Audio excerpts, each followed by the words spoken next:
Hello and welcome to another episode of the Full Force Weekly, brought to you by Generals Joe's Reborn.com, with me as your host, Christopher McLeod AKA Diagnostic 80. For today's episode, I'm all on my own. In this regular video series, I round up all the week's news in the world of G.I. Joe. What is it, me? It's the Full Force Weekly. How are you doing, peeps? Yes, it is me, Christopher McLeod AKA Diagnostic. I've done all that already. It's already happened.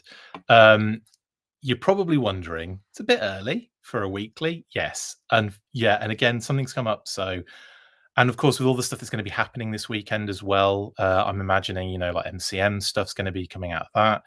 1027 is on Sunday. I wanted to kind of get this done and dusted so we could have a bit of space over the weekend as well to work with. And also, I'm doing things tomorrow as well. But other than that, you've just got me today for this weekly. Pat hopefully can get back on the next one. I'm just trying to think what next week is, but I think we're still 2 weeks away from AR. So next week should be normal. I'm also going to do. I was contemplating on how to do the Halloween kind of special. We usually do a Full Force Freakly. But obviously the 31st is what is it, friggin' Thursday or something? So I may just do some sort of Halloween special, and then next week we'll just do something else. I don't know. We'll figure it out. How is everyone doing in the chat? There's lots of you here. Chris G, Christoph B, Black, Wilfred Diaz, Penny Rooster reviews, Tim Pedersen, RKW, Jonathan Westerian or Westerinen. I've got that completely wrong. Pass, RKW, and Bry Bigby as well. Hello, everybody. 36 Cypher in here as well, and RKW. Great. Hope everyone's doing well. How is the Xandar costume going? Not very well. So I started running a few weeks ago. Did I tell you guys this? I started running. It was probably it's got to be a month ago now. It's got to be 3 weeks ago.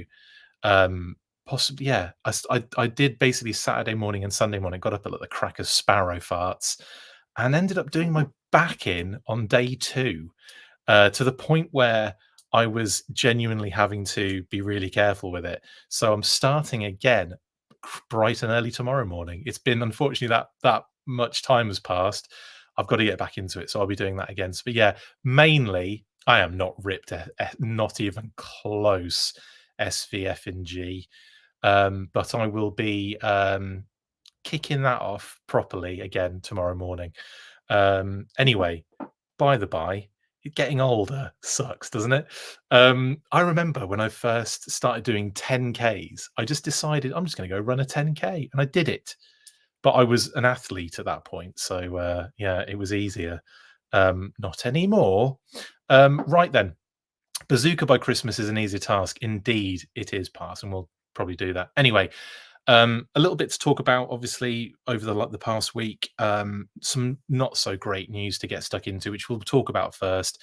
And then we'll move on to kind of like the NYCC sort of thing. I'll take you through my experience and everything with that weekend in the Hasbro press breakfast, and look at all the new shiny images, talk through some of the much better render images that we have now. And go from there. And of course, obviously, MCM and 1027 around the corner. Well, MCM is upon us, and Hasbro are already posting images from there. So 1027 around the corner. And I expect something to come out this weekend. I expect pre-orders minimum. So let's get stuck in, shall we? Unfortunately, we're starting with some rather bad news and sad news, honestly.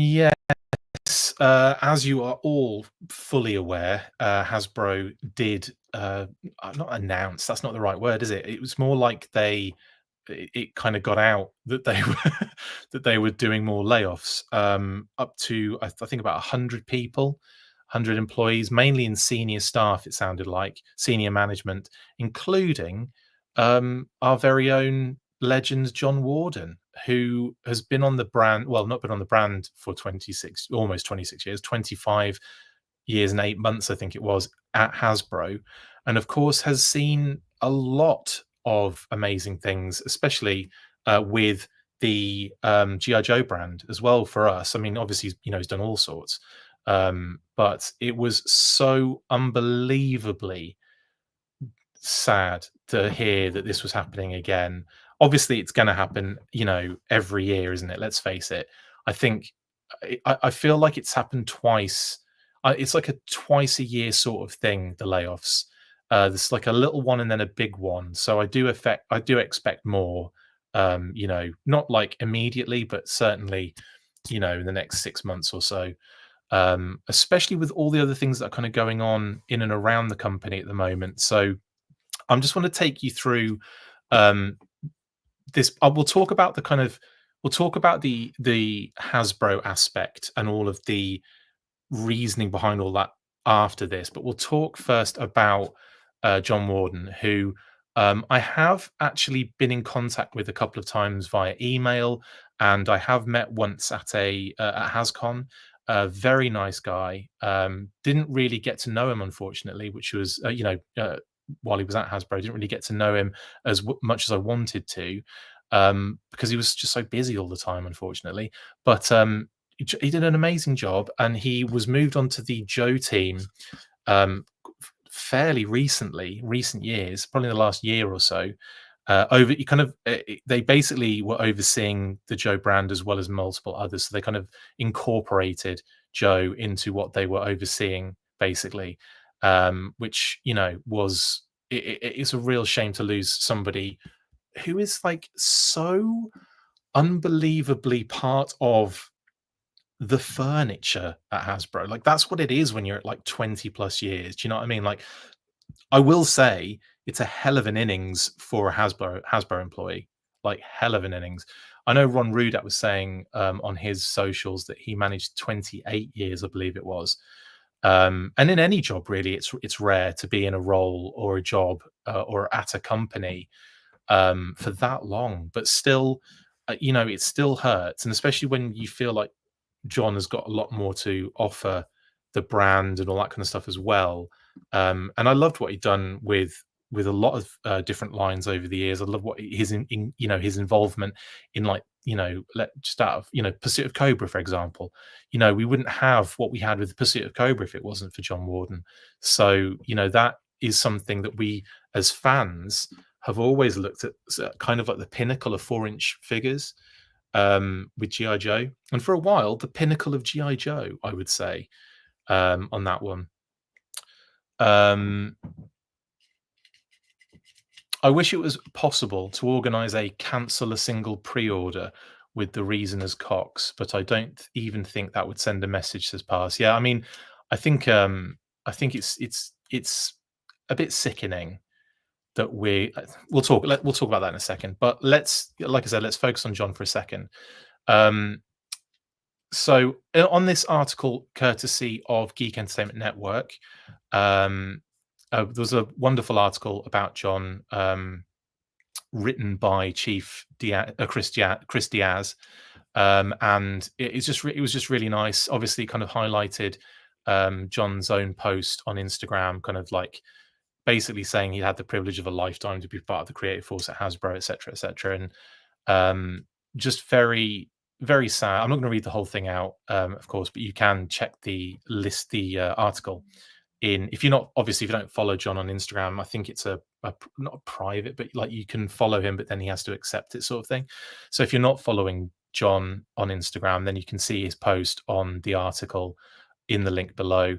But yeah, just, I don't know, just really truly sad that and again, it's not just John. Obviously there's a lot of other people involved here. I think over 100 employees were also let go. So just sucks, man. What was interesting though, and I think we'll move on to the Hasbro aspect first, but next. But I do just want to say, from the full force and from all the people that watch and listen, and all the guys behind the scenes that do presenting on here, or help in any way, shape or form, like, John was an absolute legend with the brand. We're going to miss him massively on it, and he joins a long list of people that have been kind of like that have done great things on the GI Joe line and multiple other lines, and aren't there anymore. And it's really, really, really sad. It sucks, and we just hope the best for the future. And we hope, I mean, he's a lot of the people that come out of Hasbro, they never have issues getting another job. For the most part, you know, I think a lot of people almost like hoping at some point to be able to kind of get hold of some of these amazingly talented people and experienced people, and get them working for them. So again, I don't think they'll have any issues there, but we just want to wish John and everyone else affected by the layoffs our condolences, and we hope everything is great going forward. I will also say that we know that again, it's pretty obvious, but we know that Emily, Lenny, Tony, the people that we know from on the Joe brand are okay. BMAC as well. So I just wanted we can confirm those are safe. But and to everyone else that are affected, our hearts go out to you. It sucks. Anyway, let's talk about the reasoning behind this, which again I say with quotation marks. So first off, in an article by I've completely forgotten the name of the company. WPRI.com, the news outlet for Pawtucket, Rhode Island, or Rhode Island in general, I should say. They posted an article that went into a little bit more detail about a lot of this stuff, as well as there was another article that came out by the Toy Book, which had loads of detail about what had been going on, about an email that had gone out about this kind of restructuring and this kind of like layoffs kind of point period and everything. And one thing I will say is that I find it odd that the reasoning behind it was to like speed processes up, because I look at that and I go, most of the time you're cutting people out of the picture, you're making it harder for others to, like you're putting more work on other people, right? So you take someone out of the situation, you put like nobody else in, and all of those kind of like responsibilities fall on everyone else that are left there, right? I don't know how efficient that is, honestly. I think it's really just a bit of an excuse to cut, like big paychecks effectively, so that they can have a little bit more sort of give when it comes to talking about the financials side of things. It always happens around the financials, doesn't it? Always happens around the financial calls. And it's like, to the point now where it's like, can you guys get a different playbook? Maybe. Can you maybe hold on to at least people that have been there for a long period of time and do an amazing job? Possibly. Just saying. And I think that most of the time the problems aren't always with the employees. Do you know what I mean? Like, especially the ones that they're cutting. By the by, it's not, we don't know the ins and outs of everything, but to be honest, with this article, I think, we saw a lot of stuff that kind of like makes you go, okay. So in this article by, like I said, WPRI.com, like that kind of makes a lot of, what do you call it? Reference to the Toy Book article, which went out like, and again, highlighted everything in detail, which was amazing. So it says that Hasbro, the toy making entertainment giant that's called Rhode Island home for more than a century, could move out of Pawtucket by mid-2026. So this aspect is quite interesting, because yes, we know that the whole Boston thing is on the cards. It's almost certainly going to happen now, isn't it? I mean, I can't see them not going through. This seems to be like their main thing that they're trying to change. And then it says this comes less than a day after Hasbro confirmed it will be cutting fewer than 100 jobs, roughly half of which are based in Rhode Island, to streamline operations. The impending layoffs were announced in a memo sent to employees Wednesday by Hasbro CEO Chris Cox, made public by the Toy Book. They say that these changes, this is taken from that memo, these changes will improve productivity and empowerment, but required making some difficult choices. As a result, we are saying goodbye to several team members who will be moving on from Hasbro. We're grateful for their contributions to our mission and wish each of them well. Now let's look at that productivity and empowerment situation, the changes to improve that, right? If we look at that particular article and that memo, the changes are as follows. Commercial integration into Hasbro's Toy and Wizards of the Coast business units. And then it was just telling, where people are going to be moved to and everything, right? So Tim Kilpin will expand toy game licensing and entertainment to include global brand, regional marketing, and commercial groups into one team. Okay. Lisa Gilbert will lead the commercial business for the Americas, and Bhavesh Somaya will lead commercial for EMEA and APAC, both reporting to Tim. Kim Boyd will take on the expanded role of President Global Toy Brands and Licensed Consumer Products, reporting to Tim Kilpin. The toy leads and licensing will report to her. Brian Baker on board games will continue reporting directly to Tim. The funny thing is, I don't think a lot of us knew who was reporting to who in the first place, but this is very detailed. Hasbro is uniting design and development as well as demand and supply planning. The newly combined innovation, design and development team led by Dean Carley will work to speed innovation and design to value efforts at the source of production. Dan Rawson, who now leads direct for the entire company, is developing a unified back-end platform and managing the front end for brand-focused initiatives like Hasbro Pulse, Hasbro is elevating its internal marketing organization. Interesting. Jason Bunge, CMO or Bunge, will oversee Wizards of the Coast and digital gaming marketing as well as centralized marketing services functions. And Gina Gota will become COO in addition to her role as CFO. Now, one of the things they mentioned in this was empowered business units. So one of the, was it business units? I think it was that actually. Just let me see if I can find what I'm talking about. So they wanted effectively to remove, let's see if I can find it first, because it's going to be a pain in the armpits to try and explain. But they want to remove some, processes, shall we say, of trying to streamline decision making. And I'm kind of like, okay, I don't really get why taking out the person that's in charge of that, what that's going to do streamlining decision making, because it's not like this. It's not like a huge delay on waiting to hear back from them. Do you know what I mean? Do you know what I mean? It's like we need, like, this thing is like rapid as it can be. Like, I don't know how taking taking out the senior management does that. It just, all it does is it just creates another senior management within the team, doesn't it? Do you know what I mean? That's all that means, in my opinion. It's like they've I feel like this is a little bit of, it's propaganda at the end of the day, and it's something that doesn't sit right with anybody. I don't think it certainly doesn't sit right with us. But yeah, this is the thing as well. In the memo, Cox also noted that employees should expect an update on whether the toy maker will be moving its headquarters early next year. He said, we will also be making investments in our team, most notably exploring a new HQ with a collaborative modern environment that is reflective of our brands and fosters innovation, he continued.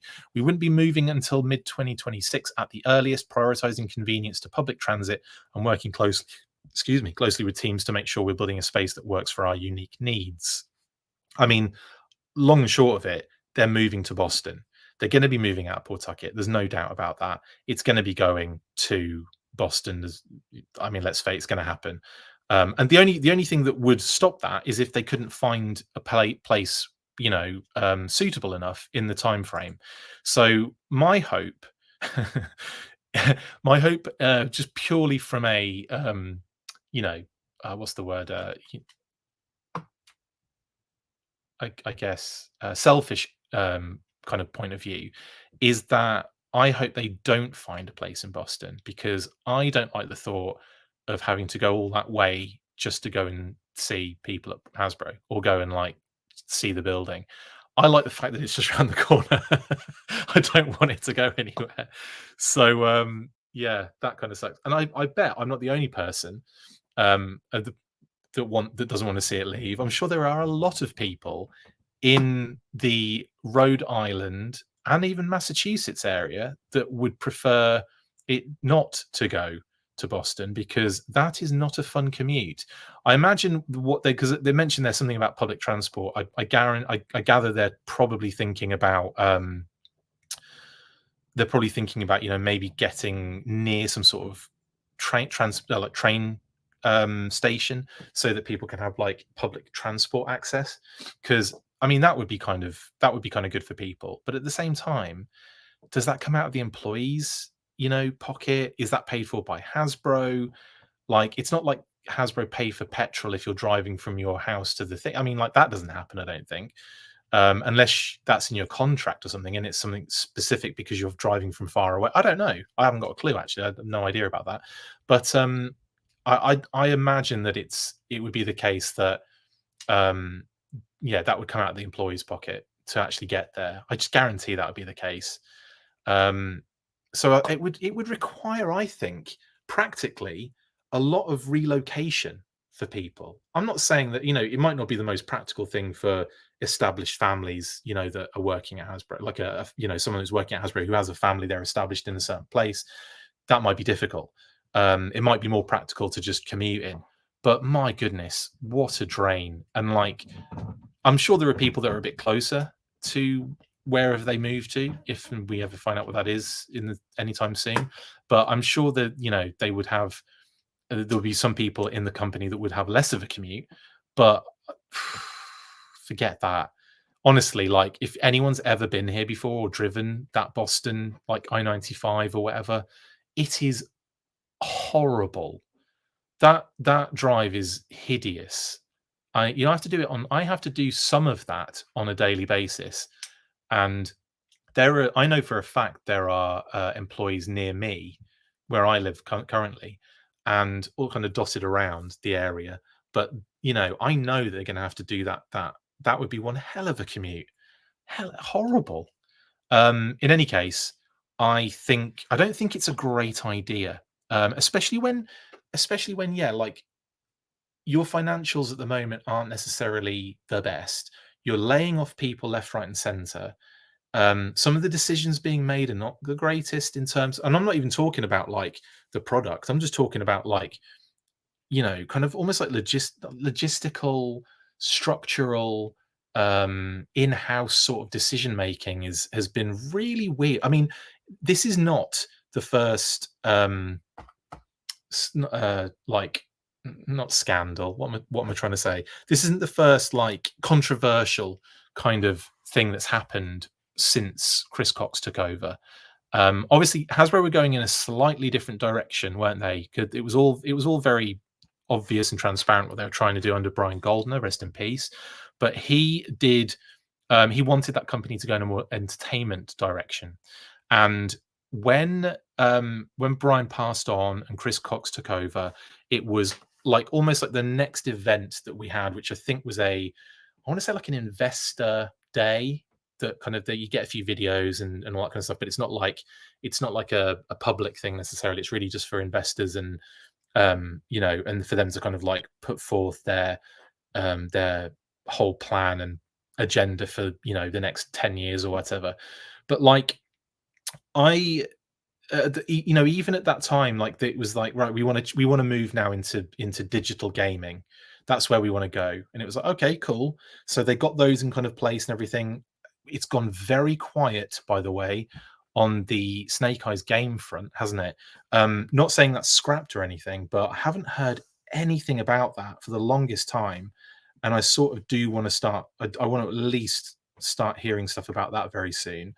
And the funny thing is, like, that it's not even in the big. That wasn't even a controversial thing. That the main one was a Wizards of the Coast Dungeons and Dragons thing, wasn't it? And that was regarding the entire structure of how Dungeons and Dragons operated, and people were not happy with that decision, and they had to backtrack on it. It was a weird, that was a weird move, weird choice. Didn't put them in the best position, and having to backtrack as well and kind of go, okay, well, we heard what you said, and we're going to do something slightly. We're going to change how we're doing that.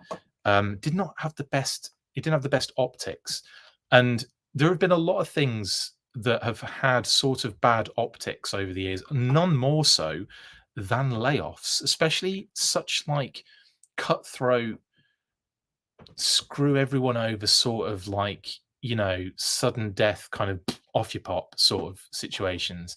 It's really bad. And again, I think it's like, I think it's a very short-sighted way of dealing with things. It's obviously something that they all don't have an issue doing, like they, as a corporate kind of side of it, they have no issue kind of just cutting ties with people that have been there for many many years. Um, yeah, it just leaves a bad taste in your mouth, doesn't it? And like I said, I've always differentiated. I've always separated my love for GI Joe and what the brand team do. You know, it's not the same. People call me shill or whatever. It's fine, whatever you want, whatever you want to call me. It's not the worst thing I've been called in my life, and probably won't be. And the people that are calling me it are worse names than what than than that. So I won't say any of those on this because it'll get demonetized. Just kidding. But I've always separated those two things. Like, I'm not a fan of the corporate aspect of Hasbro. I am a fan of the brand teams and what they do, and those particular people who make it kind of, like a personal thing and create really cool stuff for us to enjoy. The other thing here is that, yeah, it's always, I think they've made a very careful decision this year to do it now rather than right before Christmas, because they did that last year, and that was crazy. That was like November, wasn't it? Like late November, early December, or something stupid like that. I can't remember exactly. It might have been in November, but my God, when they did that, it was like, well, that's terrible. Everyone thought it was bad anyway, but it was even worse that it was like so close. So I think what they've done here is really just form almost like a marketing move. It's like, okay, well, we've got the financials coming up here. Let's do it just before that, and then it's not as bad, or it's not as bad optics wise. But people aren't stupid. They see it. They know what the time is. They know what holidays are coming up. It's terrible, absolutely terrible. So anyway, I'm very, very obviously very upset that all of these things are happening at once, it would appear. I thought the move was a bit off anyway. Like the reasoning behind it does not really, I don't know, it doesn't really tend for me to make sense. And obviously I think it's going to cause a lot of upheaval within the the staff and all that kind of stuff.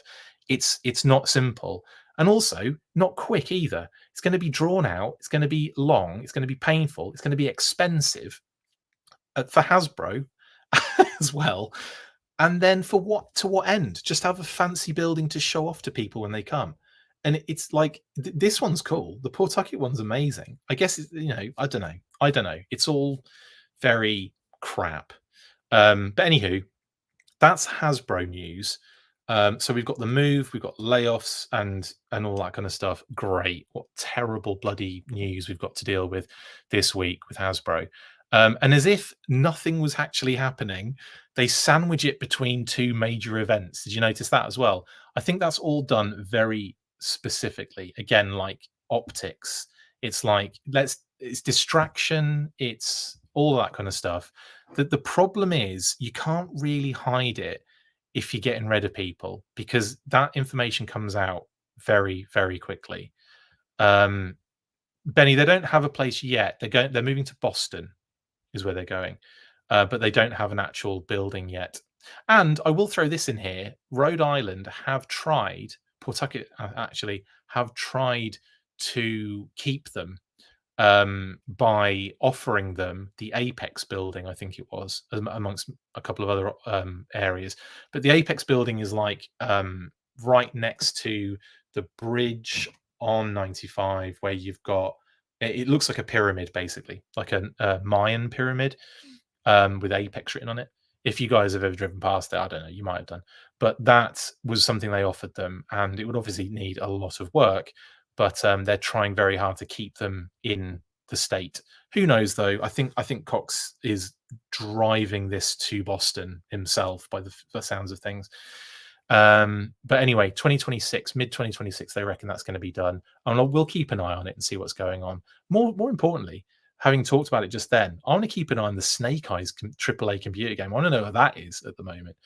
And we'll get to that as well about the delays, Liquid Identity. But yeah, there's a lot of things going on at the moment that, you know, it's almost like, I don't know, it's all a bit depressing, isn't it, at the end of the day? And also, big shout out to John Warden again, and everyone that lost their jobs this week. Terrible stuff.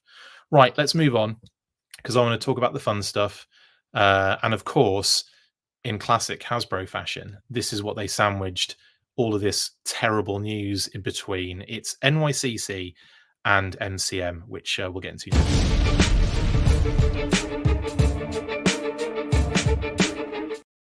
Yeah, so we got some NYCC classified reveals. I did a reaction kind of on at my hotel in New York at the time, which was fun. I was really surprised that worked. Honestly, I did not expect the Wi-Fi there to be that good, but it was phenomenal. As were Gordon Ramsay's fish and chips; they were amazing too. Right, so NYCC, let's focus on that, and let's focus on the bad stuff first, as was mentioned just a second ago by Liquid Identity. Yes, due to unexpected shifts in production, many of our 2025 G.I. Joe product shipments will be delayed. We're working hard to minimize the delay, and we'll keep you updated. We appreciate the support of the G.I. Joe fan community. So let's talk about this quickly. I don't want to dwell on it because I don't know why, but I did ask, and I did get we can't really disclose it at the moment. It's like, okay, fine. So it sounds like it could be something fresh and new and different, little yellow, different, new print.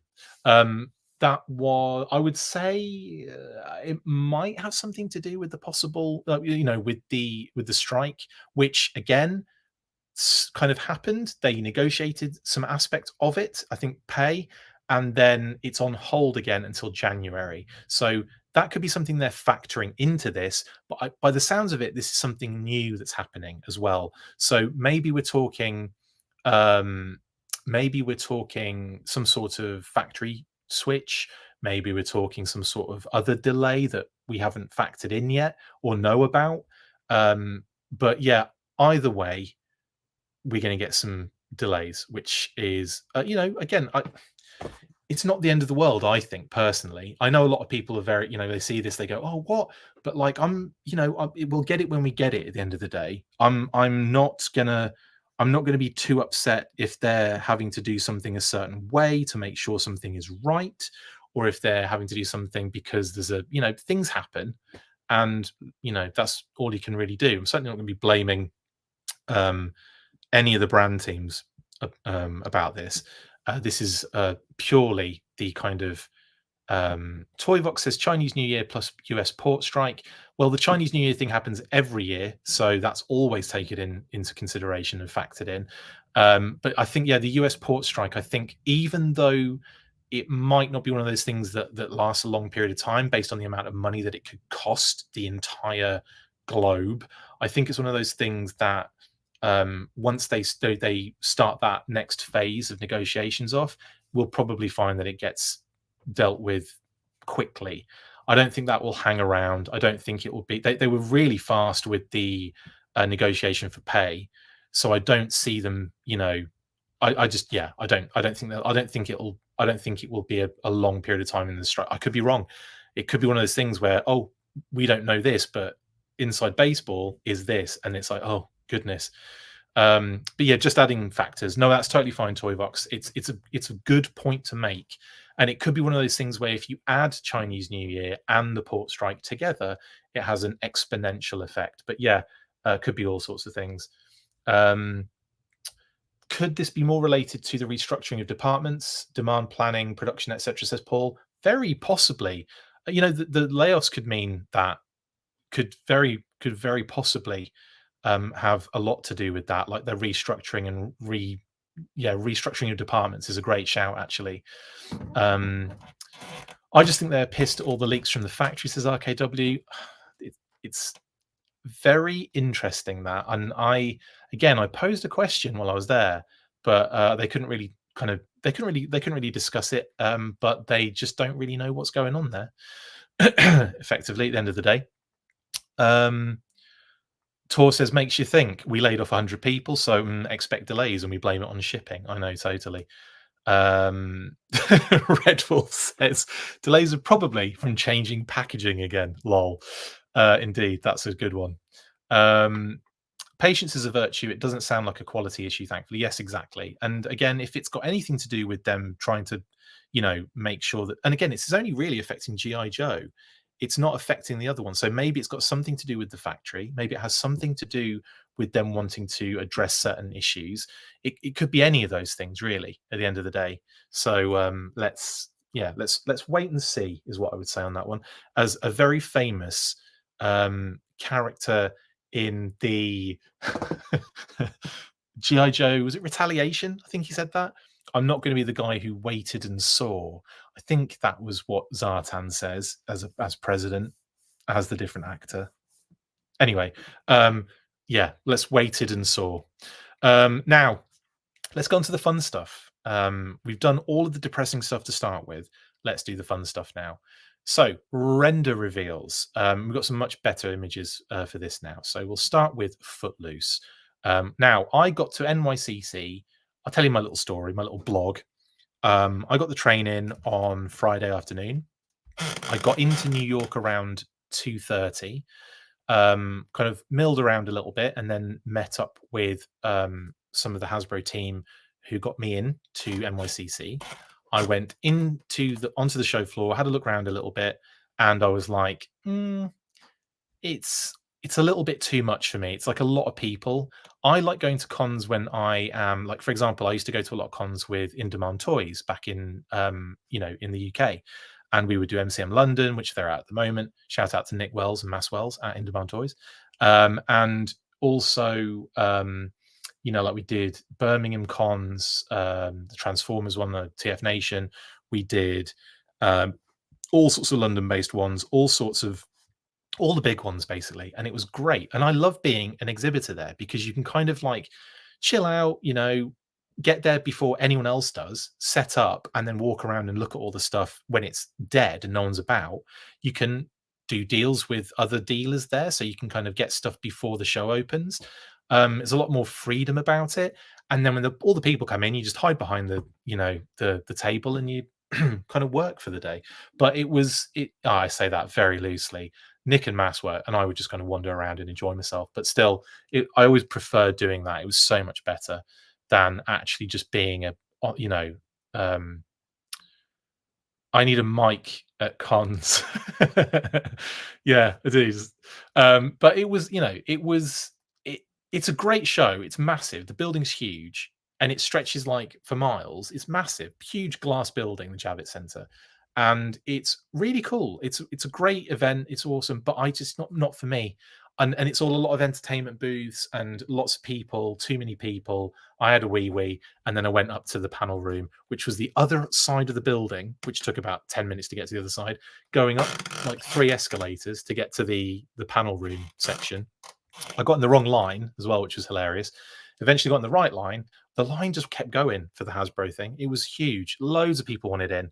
I'm not sure if everyone got in. I think they did. But I'm not sure if anyone got turned away. But it was like everyone was sitting. It was full to capacity, and there were 3 huge seated sections, and then people were standing up behind as well. So it was proper packed. And I got a great seat right in front of one of the screens. Took some pictures as well, which was great, of the things. Couldn't post them immediately. Had to kind of spread it out. Had to do it after the GI Joe thing had finished, and then start posting stuff because the internet wasn't like amazing. Plus, I don't think I was on a Wi-Fi. I was on just like mobile sort of situation. Anyway, anywho, then we got this. So we got render reveals. We got Footloose to start with, and I did immediately say Pedro Pascal, even though I know Travis at A Toy Kind of Mood made that comment first, technically, because he posted this on Instagram with that whole thing about this looking like Pedro Pascal. I didn't see that, but I did definitely say to myself when I posted this, that's Pedro Pascal. Grogu pops out of Footloose's backpack. Yeah, indeed. That's amazing. Not a fan of the breaking camo on the legs, says RKW. I don't know. I quite like that. I think it's quite, it gives them a little bit more interesting sort of break in that kind of design. And I think we're going to see more images of this one as well, and we'll see how it looks in reality. I think definitely before I make a judgment, because render reveals, as good as they are, never really show you the true form. But anyway, love the backpack, love the helmet. Definitely got some leafy kind of texture vibes on there too, which is right up Footloose's street. They gave him a new rocket launcher as well, which is very cool, and what Paddy has been affectionately referring to, a nanomite rocket in there as well. And of course, we've got the same kind of M16, I don't know what rifle that is, but it's effectively that family, isn't it? But it's also, we've had it with, I've got one right here, I think, actually. Yeah. So we've had it with, I think it's the same one. Yeah, it is. We've had this with Quarrel. We've had it with the Steel Core 2-pack, Steel Core and Twilight Guard. Almost said Shadow, Shylight. Twilight Guard. I wonder if you take this would be really funny, wouldn't it? If the Twilight Guard, you took it outside and it like reflected in and became all sharp, sparkly in the light, like in Twilight. That would be the worst homage ever, wouldn't it? So yeah, anyway, I like this Footloose. I think he's a solid kind of addition, and he's kind of, to me, this one's going to fit nicely with Leatherneck and with Grunt and with all the other kind of like Green Army Men dudes we've got. Big Ben even. Yeah, I'm excited to get Footloose in hand. Definitely has I thought actually it was Leatherneck that has my dad vibes. But funnily enough, the first Footloose, the first figure I got with the incentive for the club was the Footloose one for the club incentive figures. And I remember looking at that one and going, this looks like my dad when he was in the army, when he was in the RAF, sorry, or when he was in the Royal Air Force. And took a picture and sent it to him. And he was like, yeah, it does. Anyway, now he looks like Leatherneck. So let's move on. Footloose, great addition. We've been waiting for him for ages, and he's a massive character, especially when you factor in the Sunbow cartoon, which he had a pretty significant role in the cartoon, Footloose. So I'm glad he's joining the regular retail wave of 4 figures. Then we got this, which has had some interesting responses, I would say. This is the Cobra Defense Perimeter. Now, to start with, what's really interesting here, and this will also probably like shed some light on what's going on here as well. But we were told that this was coming. We were told there was a Cobra Defense Perimeter. That was all we knew about it. We only had that name. We didn't know it was coming with the figure either, by the way. So we just had this name and listing, and we were like, okay, is it like a battle bunker or something? In the end, basically, yes. But because we were expecting just a thing with no figure, this was the first thing that came up on the render reveals, and I was like, okay, well that tracks. We don't have a figure with it because it's we didn't have that information when it was sent to us. And funnily, and then they kept going and they went, oh, actually, here's your trench viper who comes with it. And I was like, oh right, okay, so they have got a figure that comes with it. So that was a nice surprise for me because I was not expecting that. So to get a figure with this, I think is really cool. Now, let's move on to this image here. So everything's on screen. Now, a lot of people this has had some very interesting, almost like Marmite vibes, right? Love it or hate it sort of situation. I have had conversations with people who are absolutely well into this thing. They're like, I really can't wait. It starts off the Dio sort of stuff for classified. It's modular. You can make bigger kind of sets with it. It comes with a ton of cool stuff. Great, right? And then I've had people say on the other side of it, it looks like a Portaloo, or it's a box and it's a repaint. And it's like, I get both arguments, genuinely. I see both sort of things here, right? But I have to say, like, it's definitely been more, what's the word? It's definitely been more positive than negative. And I think because of what it represents and the fact that we're going to get more Dio pieces in the future. And also, I will say a little bit more about this because we did get this gorgeous shot as well of these in action. Now, this insinuated that you could only stack them, right? But there's more to this, and I should have added this to the interview I did with Tony on the floor for the Hasbro press breakfast, but I was under a lot of pressure to get moving because I'd already taken up like 15 minutes of his time, and other people wanted to talk to him, so I didn't want to be that guy. So I kind of cut it short and said, we'll do an interview after 10:27, and we'll get more information about that stuff later, right? So anyway, while we were chatting there after the fact, after when it was kind of cooling down a little bit in the room, he mentioned, "Yeah, I can tell you more about this. It's really cool. It's got details inside, obviously, but we don't know what those details are just yet. But we'll get to see that when more images of this kind of possibly show up very soon, I would say." Nod, nod, wink, wink. And I would also that you mentioned that those you can see like there's kind of like almost like side doors on the one in the foreground. You can see the hinges on it. So those can swing open and it can open out. So one of them can spread out, which is kind of cool. And then the other thing is those things can come off and you can latch and connect side to side. So it can actually create interior. So if you can swing it round and make something really big out of it, then you can have like a cool situation going on inside. But also if you flip it round, it's got it could be like a big, so it's not just a stack, it's a side to side as well. So you've got lots of options with this one, and obviously it comes with a ton of stuff. You can have a cool little sandbag kind of set up kind of as well if you get a bunch of these, and of course you can army build trench vipers or alley vipers basically, aren't they? But it's like an alley but in the ground. It's like an alley with no roof underground, but then alleys don't have roofs either, do they? Not all of them. Some of them might be a bit covered, but for the most part, alleys are uncovered as well. So it's perfect for them. It's just an alley, but mushed into the ground. Perfect, right?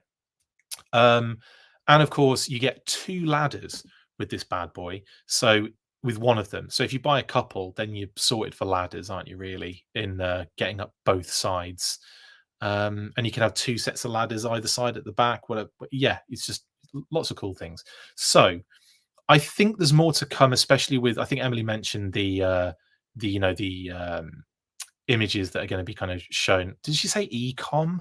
I want to say that she said ecom images. I've never heard it called that before, but I believe I always call them promo images, marketing images. I think ecom was the term that she used, but maybe whatever, more fun images to come, and I think we're going to see something very interesting with this as well. So yeah, but it does have, I will give you this, if you're just having one of these bad boys, then yeah, you've got a toilet, haven't you?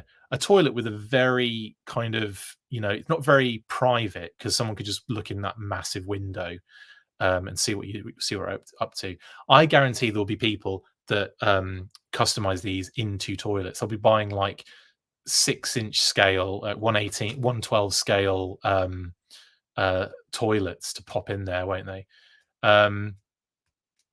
Yeah, they're only used online in relation to e-com marketing. Thank you, Paul. It may say security on the shoulder pads, which is a new kind of role for Cobra. No, yes, definitely. Well, no, actually, technically not. We've had what they called shock troopers, which are like security, aren't they? But yeah, I think they were security type kind of Cobra characters. But that, yeah, I mean, it's a cool role for classified to get stuck into, isn't it? Loston says you put a few walls between a few of these bunkers and you have quite an impressive looking defense display. Yeah, I know. If you get like a bunch of these, I think that's the idea, really. Then yeah, I think you're going to be making some pretty cool like displays, honestly. Excuse me. Also, if you mount one of those bunker deals between the forks of a tree or on scaffolding supports, you have quite a nice sentry tower. Now you're talking, Loston. Now you are talking. That's a really cool idea, a little tree house. The modular aspects make this awesome. It helps accommodate people with space issues and can be built for a huge diorama. The display factor and playability could be awesome, says Red Walrus. I agree on that one. Order 1,000 of them and you can build your own Terradrome, says Luke. You'd have to buy so many that you could start putting a slight curvature, like a slight angle in between them so you could get the curve going. The Cobra Troopers do need this. They do, don't they? It should come with a toilet inside or a sticker or something just for the giggles. That'd be funny too. You can get 1/12 scale toilets at Hobby Lobby. Wow. Need a porta potties for the Cold Slither concert. Exactly. There's so many aspects you could reuse this again for. I think, let's face it as well, I do think we're probably going to see a green one of these. What do you reckon? Some sort of G.I. Joe version of this? They'd be stupid not to, wouldn't they? I'm getting 3 to 5 of these, says Thanos, and then you're going to do that, and then some of them are going to disappear. A little newspaper for reading while doing the business, says Zed. That's genius. Good to know it can be stacked side to side and opened more, etc. Yes, it can, Tor. Will there be a live feed by Pulse on the 27th? Yes, for premium members. You can actually go, Joe, to Hasbro Pulse now. Go to 1027 or search it, or events. Go to events 1027, and you can request, or you can, if you haven't got an email inviting you already, in fact, go to one of your last emails. It should scroll all the way to the bottom. It should be at the bottom of one of those emails. But either way, you can RSVP to them, and they will send you a link close to the time. Anyway, Paul says, my only wish is they created a new, less constrictive secondary for this repaint so that he can bend forward and backward. Yeah, that would have been kind of cool if they'd have maybe rejigged it a touch. I don't know. I do like the Alley Viper. It's a very cool figure, and I do like this deco. Honestly, that blue, black, and kind of whitey, silverish, whatever it is. It's really nice. Poop Viper would be a good one. Real Zim, yeah. I would, yeah, a Cobra PISS conversion kit, says Lightfoot. Amazing. The piss tank, you could call this, couldn't you? The Cobra Troopers do need to use the potty on the battlefield. These are perfect for that, indeed. Now Blowtorch will have some place to aim his flamethrower. That's harsh, but I get what you're saying, Stygian. I'd like to see this at a $44.99 price, says Zed. What would it be? It would be $54.99, would it not? For a figure vehicle price point, I think, like a ferret situation. I'm going to go out on a limb and say that, but it's probably going to be 1,000. This Cobra had the right idea. He brought the brown pants, says Abbott. Genius. Those little windows are so convenient. Yeah, indeed. Cobra recycles. I like that. What do you think the price point on this is? I don't know. I'm going to say $54.99. Had a feeling we get version 4 Snake due to that subtle tease Lenny did. I wonder if they'll take inspiration from either O-ring figure or 1/6 scale. We'll get to that, Grant, definitely. Pooper Trooper. Oh my god, these are great. How am I missing these? I'll put wheels and a tow hitch and you have a Cobra Coastal Defender. Paul, maybe that's what they do for the Joe one when they redo this. Maybe it becomes the Coastal Defender. Anyway. Oh, it's not exactly an Alley Viper, says Jason. Thank you, Jason. Uses different arms and legs. Didn't know that. 1, I've never noticed builds. I'm terrible for that. 2, thank you. Sewer Snake, Septic Tank, brilliant. It's going to be $54.99, I think. Anyway, cool, brilliant. I'm getting 3 of these, says Joe. Nice. I'm calling it $39.99, says Stygian. Interesting. This version of the Viper reminds me of the Burkut.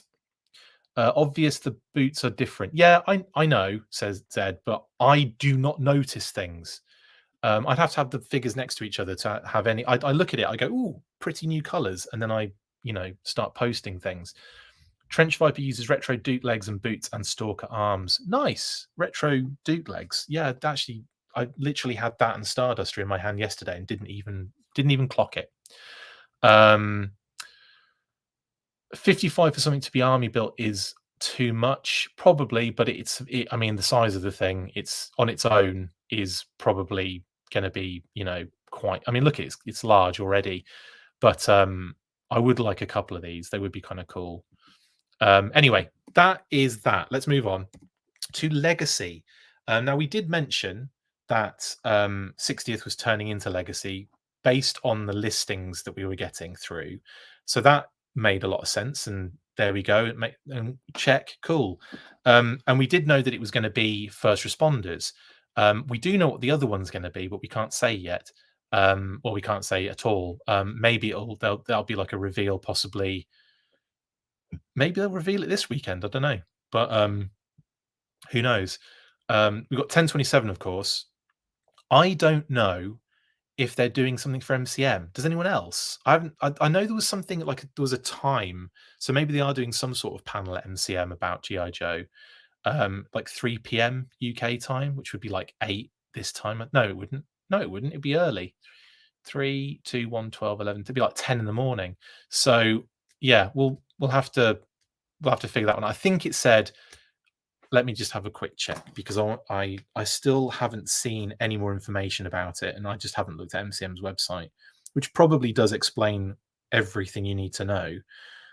But you know me, I'd rather just make it up as I go along. Where is that post? Here it is. So MCM Comic Con, yeah, GI Joe Classified Series, 3 p.m. Saturday, 26th of October. So maybe you'll get a news burst tomorrow.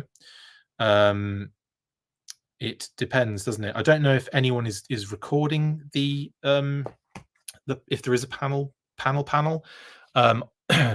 Yeah, I don't know if someone's going to be recording it, if they're going to do another similar thing that they did in New York, where they just kind of recorded it fancily and then dropped it after the fact. Either way, we'll try and keep up to speed with what's being released and revealed.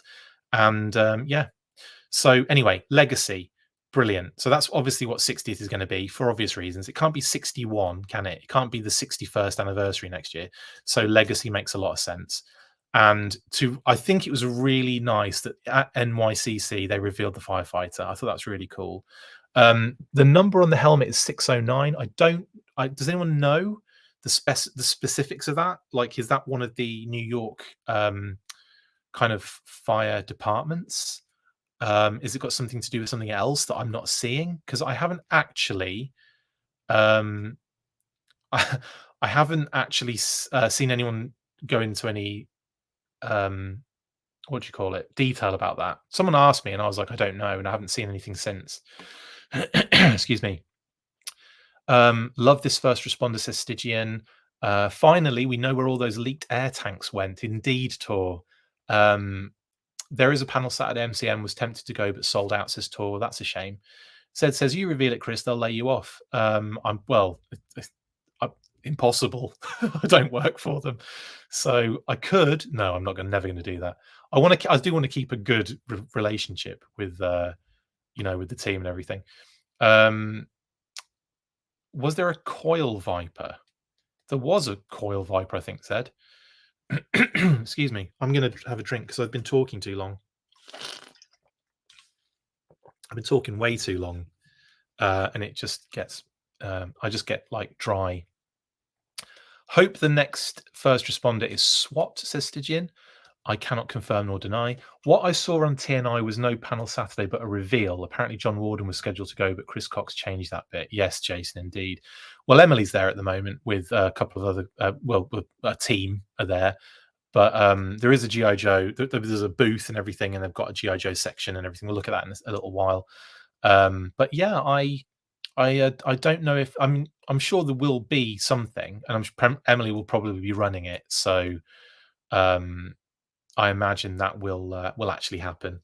They might just kind of go over some of the stuff they went over with New York and maybe throw a couple other new things. I don't know. We'll have to see, won't we? Mr. Madgus says that looks great, just not to be with my Joes. A standalone set of first responders would be cool. Definitely. I mean, all my 60th and Legacy all go in the same display. because it's I that way there's none of that sort of like confusion as to, oh, who does he fit with and who does she go with and stuff. So I like to keep them almost like as a separate group. Scottsdale says Liquid. Is that the 609? I don't know personally, so I'm throwing it out to everyone else. It's mostly snow job repaint, says Zed. Yeah, but there's a lot of cool stuff that goes with it too. You can use that respirator with Storm Shadow. Can you? That's fun. We need Sheriff, SWAT, and Medic, says Toyvox. They got Star Wars, Marvel, Transformers, and G.I. Joe is last at 3 p.m. from what I've read online. Yes, that's what I read. Anyway, so first responders are firefighters, police officers, and EMTs, paramedics. Yes, they are. My dad was a New York City firefighter, so I need to get at least one. That's really cool, Wilfredo. That's really, really cool.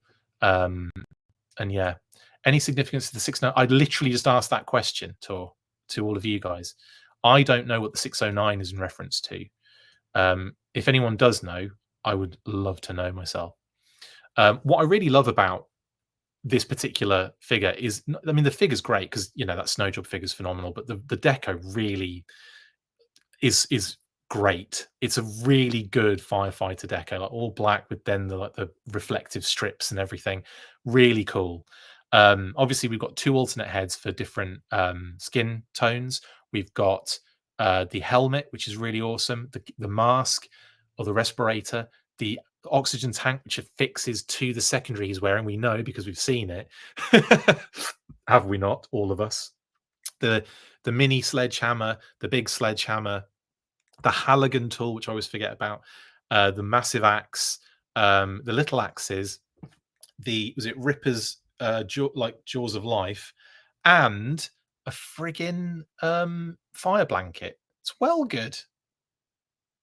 Really, really cool. I'm really into this in a way that I wasn't expecting to be into this. Like I wasn't expecting to be like, oh, this is like, you know, it's, you know, something I'm not going to be interested in. I wasn't really thinking that. I was thinking it was going to be. I was interested to see what it was going to look like, but when it popped up on screen, I was like, oh yeah, that's really attractive. In that way. Scottsdale Station 609. Thank you, everybody. RK and Liquid Identity, who mentioned that in the first place. Appreciate that. Scottsdale Firehouse number. Brilliant. Thank you, guys. Legacy Fire Truck HasLab. Damn. I don't think they'd ever do that, but Lawson says, I hope there will be a female firefighter as well. You never know. They might do that. Best of the reveals for me, says Leon. It was a pretty dope reveal. I'm not going to lie. It's pretty cool. Anyway, there's more to get into. Anyway, Legacy. Really like what they're doing here. The goggles as well. I forgot to mention the goggles. He does come with goggles. So you can really I'm excited to see this one geared up in hand, showing off and everything. I can't wait to see this one actually as a figure because all that gear looks really cool. I also hope he can store all of it. I know that might be a bit of a stretch. I'm hoping the secondary does a lot of work there. But from what we've seen, I don't think there's a lot of storage on that secondary that he's got. But who knows? They might bake something in. We'll see, I guess. Anyway, brilliant stuff. Then we got this. So this is the Hunt for the Mass Device theme.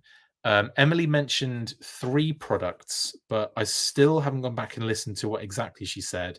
Because as far as I'm aware, this might be one of those things that keeps popping up throughout the year based on what we know to be some of the other listings. Okay, without giving too much away, we do know what some other things that are coming next year that we haven't been able to talk about publicly. But having said that, it could just be that they're released as normal and fit technically with the mass device theme. But in terms of the actual mass elements, obviously that's going to be 3 specific releases. So first one being Snake Eyes and a polar bear. This, again, the information we had prior to this was Snake Eyes and bear. And we were like, well, the only thing we could think of was the polar bear in the Sunbow cartoon. So we were thinking, well, maybe it's going to be that, but we weren't quite sure. We didn't quite know. And Bosch, it was Snake Eyes and a polar bear. And not just Snake Eyes and polar bear, but like a Sunbow version 1 Snake Eyes with radiation hands, which is great. 3 different sets of radiated or irradiated pink hands, 2 regular gloveless hands, much like his Sunbow, kind of like vibe, and tons of Mass Device fun stuff. So we've got the element and the just keep doing this, shall I? And the transparent container, which is I think the Mindbender thing, isn't it? But obviously you can put the mass elements inside, so that's a really good reuse if it is Mindbender's tube. Gross. And then the sort of like container for it as well, like a separate kind of alternative container for it as well, which is really cool. Love it. And then, of course, and related to the episode as well, the polar bear. My goodness. So we've got a good boy head as well on that. So very good. Add that one in there. We've got battle damage. So you can see on the left upper leg, like on the shoulder, I guess, that has a piece that comes off, and you can put the other alternate piece on there, which has arrows sticking in it, which is an amazing addition. And I'm guessing as well there'll be some sort of like Jurassic Park style wound underneath the one that you remove. Emily did say there was a little surprise under there, so I imagine that's what she's talking about. I can't imagine it's like a tattoo or a scar or something like that. or like a tiny character or a mini figure, or the vamp is in there. I don't think that's what she meant. But that's really cool. So the polar bear looks incredible. A patch. All right, that's genius. Well done, Paul. I hope the polar bear comes with a bottle of Coca-Cola. Genius, Loston, but no, I don't think that will happen. Can this one replace any of the ones you have now on the shelf? What, Snake Eyes? What doesn't need? I'm not someone that replaces anything, but it's all up there. It's just one ridiculous shelf. I think if you are collecting in a specific way, you're not going to get it anyway, are you? You'd probably have your ideal Snake Eyes, but for someone this is their ideal Snake Eyes, and I would say for a lot of other people who are kind of like completists in the line, it doesn't really matter. You're going to get them anyway. But yeah, I don't know if this, like, I like the Snake Eyes. I think it's really cool. If you're asking me, does it replace any? Where does it come in the list of Snake Eyes classified figures we've had? It's actually quite high. One, because it's quite fun and quirky for me personally, and 2, because it's unique. So yeah, I would say it's a hard question to answer because I wouldn't be replacing a Snake Eyes with it, if that makes sense. Sorry, who asked that question? That was Mr. Madgus. Polar bear, but no battle bear. I know, Leon. Wolf bite marks would be neat. Could be. It might be that Timber's mouth fits in that whole wound. I like the Snake Eyes because it isn't overly complicated to look at, not texture heavy and all that. Yeah, I guess totally. I mean, we all have our different wants and needs when it comes to certain figures, don't we? And I don't know, I just think this is really cool. And a bear trap as well, which Snake Eyes saves Timber from. So you can recreate the entire scene here, and of course the Sunbow rifle, which makes a lot of sense. But yeah, I don't know. I'm really into this. I think the polar bear's phenomenal. I think this line has turned into a really interesting animal line as well, and it's almost like one of the reasons it's very kind of beloved now is because of the fact we get all these really cool. I hope someone's not trying to come in. We get these really cool animals, basically. So yeah, I don't know. I'm excited for this one, definitely. Then we got name only reveals. Moving on, name only reveals are a good one. So we start off with Darklon, again, one of the classic worst kept secrets in the G.I. Joe fandom, considering this one had been, and Emily even joked about this, which I'm not sure if you caught that subtlety in the panel. Go watch the panel because she jokes very much about, and will he be coming with his giant weapon that's on show there? Yes, he will. You guys seem to be really excited. Like, she's definitely joking specifically about that. I think Kate was doing something up in the kitchen. I don't know what was going on, but yeah, I don't think she's angry. She might be. Sorry, honey. But if you could hear the banging that was going on, that's all that was. But yeah, I think that was it was a joke and like a nod to the fact that we've literally seen that weapon. Kitty said. Also mentioned, Emily didn't know who Darklon was, and I 100% understand that. That's so funny. Liquid, big time. So yeah, so then of course we get Crystal Ball, which is again is another. I'm really happy with these. Like, I love Crystal Ball. I know it's an acquired taste, but by the sounds of things, they've worked on this character. He's not going to be very much completely vintage. Sounds like they've made a little bit of kind of an update and change to him, and apparently looks amazing. So I'm excited to see this one. I hope we get some sort of lenticular shield. I do. I really do.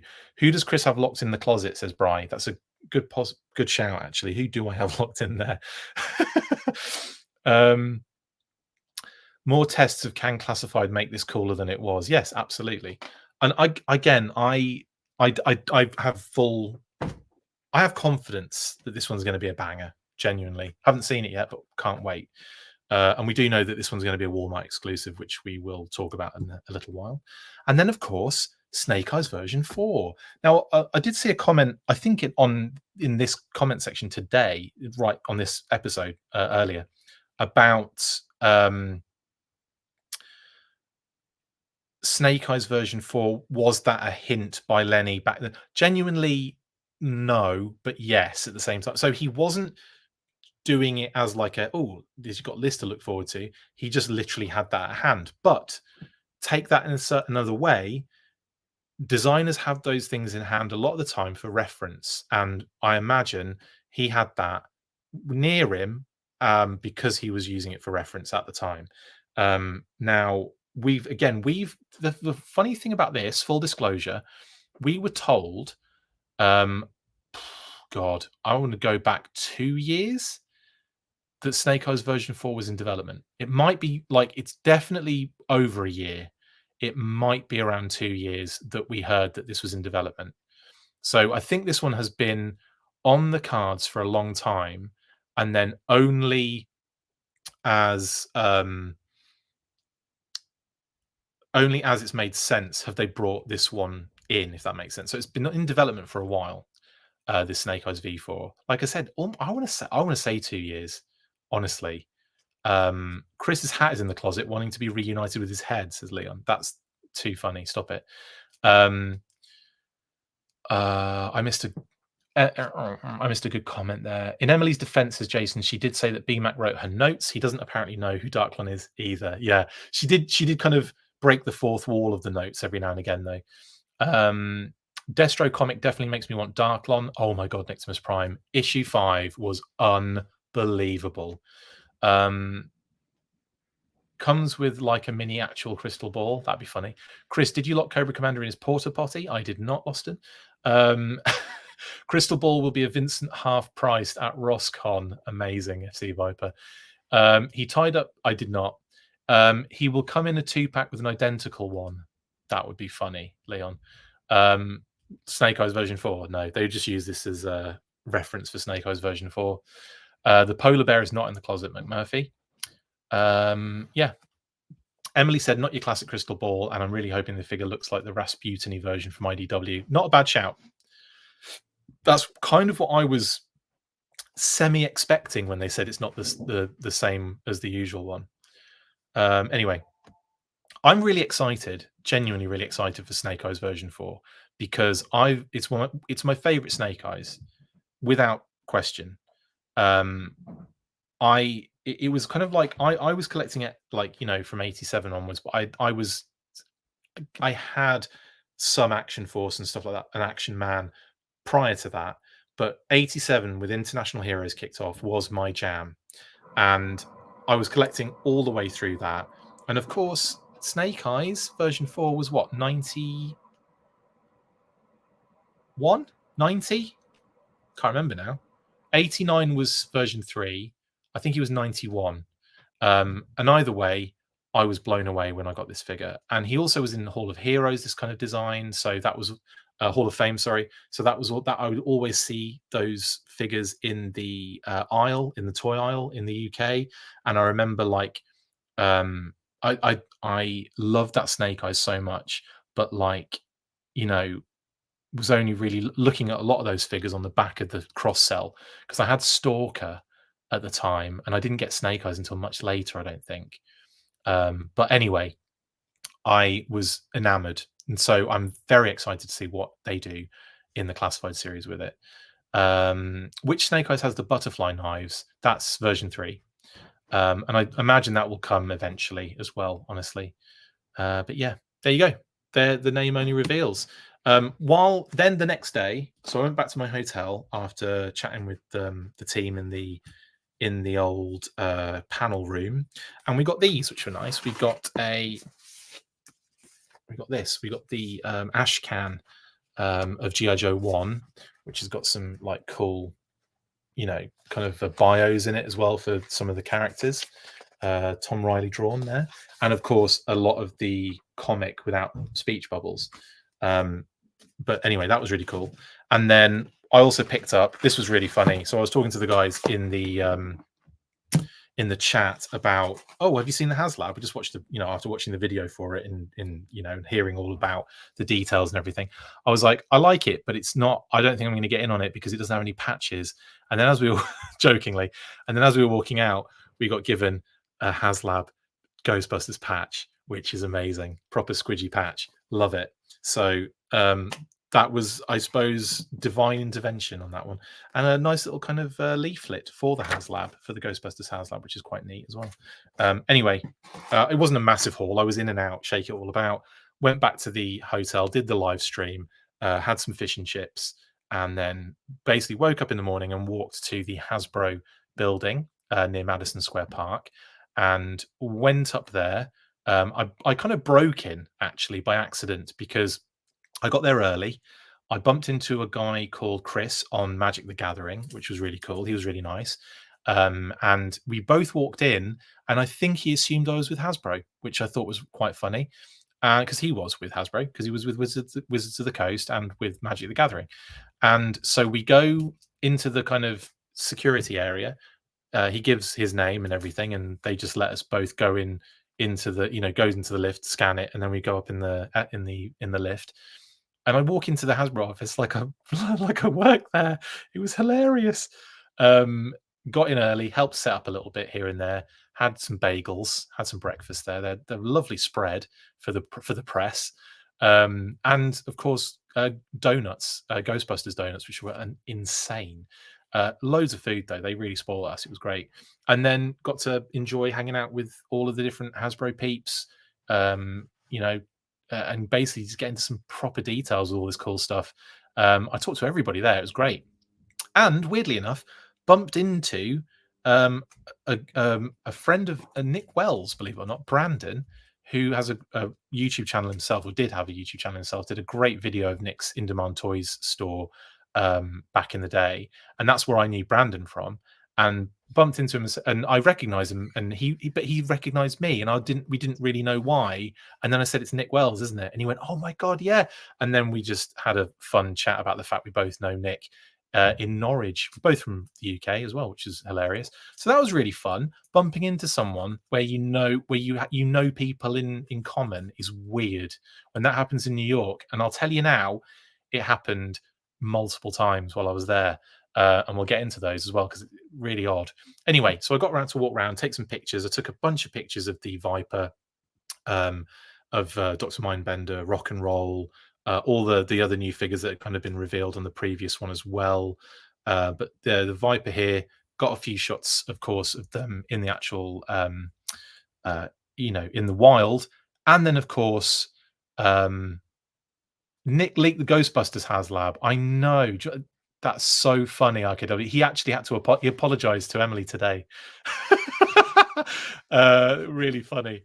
It wasn't his fault actually at the end of the day, but he did have to take it down immediately. But it was one of those things of miscommunication. But yeah, that was quite funny. He's been speaking to Emily today about it, And I jokingly said, just mention my name, please. That will freak her out.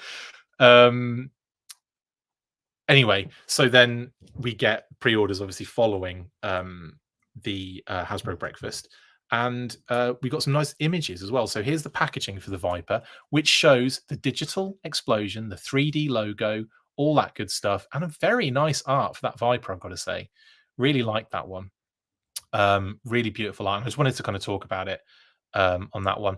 A lot of people kind of, yes, not really happy with the fact there's no metallic paint on the visor. If they couldn't do a vac metal one, because yeah, as we all know, it would have required a two-piece. You'd have had to create a vac metalized piece that would be the chrome mask, and then have a second piece helmet that goes over the top. And of course, the Viper helmet isn't in two pieces; it's in one piece. So that was why that was done, or wasn't done, as it were. If someone asks if you're with Hasbro, you say yes. I know, but it was Hasbro that was asking. Uh, um, yeah, so it has metallic paint, says Jason, but it doesn't have the electric. It doesn't have the vac metal. Yeah, exactly. I think they could have done a little bit more though, because I think the Destro that came out in the retro series is shinier than the Viper mask. Anyway, anywho, I do like the packaging. I think it's phenomenal, and we've got some nice images of it as well. The actual, like the arms, the secondary, and all that kind of, all the secondaries and everything. It makes for a much better, or a much more retro Viper for sure. Yeah, you're right. Beachhead should have had the digital burst as well, but I guess they were kind of changing it. You know, it's that thing of like, it was already done, too late for them to make any changes. And I think at this point, this is where we're getting the change happening, if it makes sense. More package changes, brilliant. But there's the Viper and all of his gear. There's the Viper pointing and crying on his knees. And here's the Viper. You know, you've seen images of it. I just wanted to kind of peruse them with you guys as well. But anyway, that's up for pre-order right now. I'm not sure if it's still in stock on Pulse. It's on. I mean, it's one of those ones you can get everywhere, but I haven't even checked to see. It probably is sold out now. Anyway, then we get Rock and Roll, and here's his packaging on the more classic explosion background, because of these are, you know, OG. And there you go. And this one, I have to say, sold out on Pulse. Not surprised. Not surprised. Viper, that is. But I love what they've done with this Rock and Roll, and it's great having a more kind of classic inspired Rock and Roll. Craig S. McConnell looks phenomenal, actually. The green's nice. Again, it's very simple, but it's scratching that itch, I think. Yeah, very cool. And here's some more shots of him just doing cool rock and roll things. Very nice. Speaking on his walkie-talkie, just hanging out, helmet off, and taking out some cobes. And obviously we got some shots of the figure in hand as well. It was really nice seeing them and holding them and messing around with them and everything, even though I was told not to many times. I'm just kidding, that never happened. And there's a shot from the back, Kitty said, with his the walkie-talkie and the pistol in the holster and all that good stuff as well. Then we've got Dr. Mindbender, who also has the digital explosion background. And I think this is a nice way of getting Mindbender if you didn't get the exclusive. But also for those that did get the exclusive, there's a few changes on this one. Very minor, but quite a significant major one. So minor changes, but then also a significant one in the cape, obviously. But we have a much brighter purple for the thighs and the wrist gauntlets. And of course, we have, I think I want to say that the silver looks a little brighter as well. I could be wrong on that one. We'll have to see when we get them next to each other. It's a different material, the cape. So I believe it won't have the same issue that the first one did with that staining. But from what I could tell, and the figure that was on show, it didn't have any of those stains. I believe it was just because of the material used. But anyway, it looks great. And yeah, more importantly, there you go. The sigil is back. And there isn't that seam running down the middle, so they can kind of put it on there nice and cleanly. There you go. Nice one. Just making sure I'm catching up on all the comments. Some good shots here, lovely stuff, running, and then of course in hand. And here he is actually at the show floor. And you can see all these images, of course, on our Facebook page, Twitter page, Instagram. I went nuts, posted them everywhere. Then, of course, so that's all. They're all pre-orders, of course, and out there and all that kind of good stuff. We also had these previous, and this was great to actually see the Saw Viper in hand as well. That was awesome. Absolutely beautiful figure. Solid as a rock as well, and I love the little saw attachment. And I like the fact that you don't, for those people that thought the addition of the saw was a little bit like silly or didn't like it, you don't have to have it on there, and it doesn't really affect the figure in any way, shape, or form. It pops straight off and doesn't look weird or out of place. It looks great. Thank you so much, Zartan, for the super chat. Mindbender is the reason we can't have casual Fridays anymore, says Zartan. Indeed, but thank you so much for the super chat. That's amazing. I didn't notice the Saw Viper silver microphone until Tony took the helmet off. Yeah, I'm not sure if I've got images of the helmet off. No, I think they're just all of this. But yeah, it was. If you want to check that, yeah, I did a nice little video with what's his name, with Tony. That was a lot of fun. That was really cool.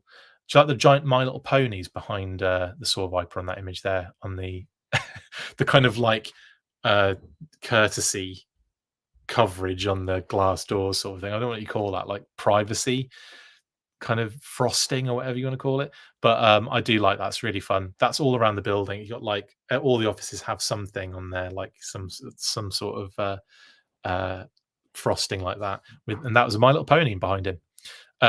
Yeah, the Saw Viper's phenomenal. It looks great, solid as a rock. Awesome. I really liked Leatherneck in hand as well. Way more than I think the promo images give him credit. Like, this is a really cool figure. Lots of beautiful sculpt work on the secondary, on the figure itself. Lots of little details that might go missing on those images. Looks really good. Camo on the pants is really cool. The gear is really cool. It's a great figure, I think. Leatherneck. It's called a screen. Thank you, Albert. I'm just being an idiot. I'm sorry. But yeah, a screen is what's behind them, and that My Little Pony design. And of course, the shot of the backpack as well, and a close up of the actual head sculpt. And I was jokingly saying that, yeah, this looks like my dad when he was in the RAF. I'll have to send him pictures of this. I still haven't. I need to talk to him about this. It's going to be so funny. Especially when he took the hat off. It was like proper my dad circa like the 70s and 80s. And then we've got dial tone, which is phenomenal as well. Lots of cool, bits and bobs. Now, a lot of people are saying, "Oh, why is the thing up so high?" It was just an accident. When Tony was putting these figures out, he just didn't notice. But yeah, that mouthpiece goes all the way down, like over the mouth. It was just that it was sitting there and nobody noticed as they were, setting it up. But yeah, quite a simple fix. It just goes beep. It's not an eyepiece; it's a microphone. And yeah, again, lots of amazing details. This is one of my favorites of this line. I mean, it's a solid lineup. This wave is great. Like, Leatherneck is a win. Saw Viper's amazing. Dial tone has got so much going on. It's brilliant. All the little details, the little tablet, the hearing device or the listening device, the backpack with all the different features and everything, the removable beret. It's a gorgeous deco. Like the green and the tan and the black, it's just that perfect dial tone deco. The head sculpt on point. It's just brilliant. And the backpack just is so cool. Let's get to that. There's the rifle, of course, with the little tablet that attaches to it. And of course, you can see his little belt clip where the tablet also goes into. Now, the backpack is phenomenal. I don't have any images of the open. I should have done that, but at the time I was taking pictures and then I was going to speak to Tony. And then when I spoke to Tony, he opened it up for us and showed us on camera. So it kind of didn't seem to make any, I didn't need to do another kind of image post of it because we'd already got it on the video. But it's just so cool. The little eye on the one side, like the little security camera thing that spins all the way around, that's really cool. That flaps down. You've got the detail inside is just perfect. Absolutely love it. And then the sleeper hit for me, the sleeper hit for this wave is Xandar. And when I saw the wave lineup, I kind of thought, I feel like there's gonna be like clear favorites here, and there really aren't. Like they're all like levels, these figures, and Xandar is honestly for me just the best one in the lineup, and very surprisingly so. The attention to detail, the fact that you can kind of get a kind of classic Xandar out of him, and you've got all these very nice additional details which really add to this character. Like seriously, they've definitely made this one too interesting to be a character that just hides in the background and never gets noticed. He's just too good. The head sculpt, gorgeous. The face paint, brilliant. The neck scar, next level. The he's even got the red chest tattoos as well. But you can and for the first time managed to see it when Tony showed us on the video, and there you go, it was right there.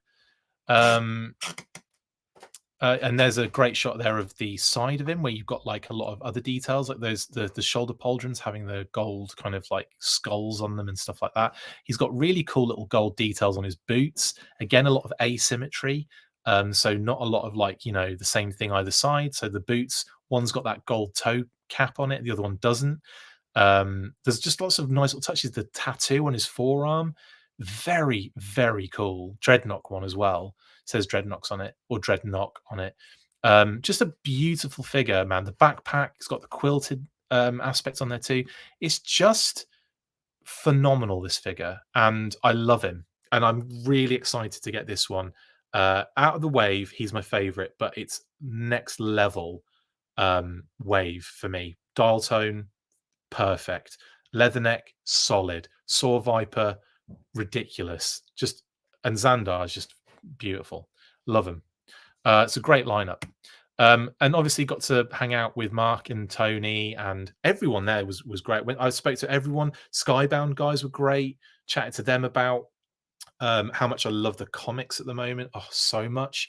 Got in a real good conversation with those guys, to the degree where we're probably going to be doing an interview at some point. Just a heads up as well, I was supposed to do an interview today with Shooting the Galaxy, but it's been pushed to next week for obvious reasons. I'm sure you can all understand why we couldn't do it this week.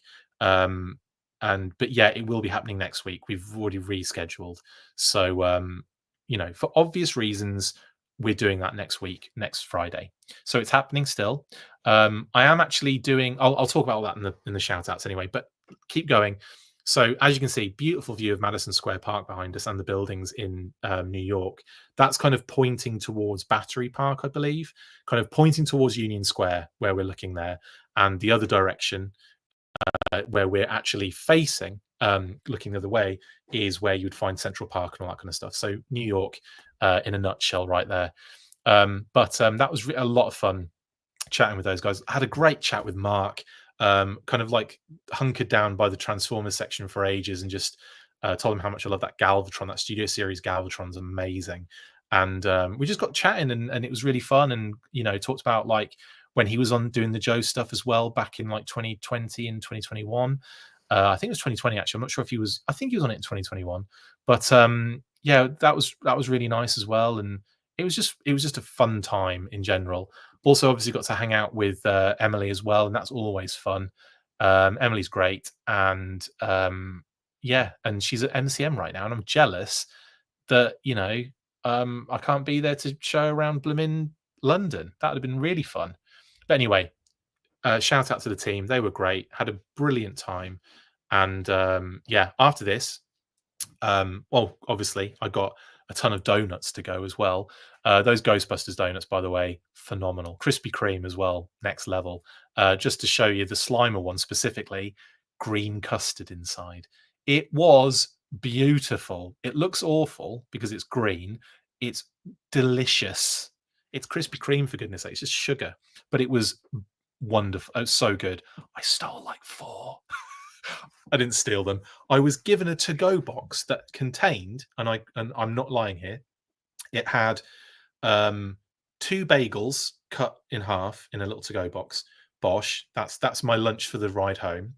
Had one of each of the different of these, one of each of the donuts. We had the green slimer one, the Stay Puffed Marshmallow one, which was again very delicious.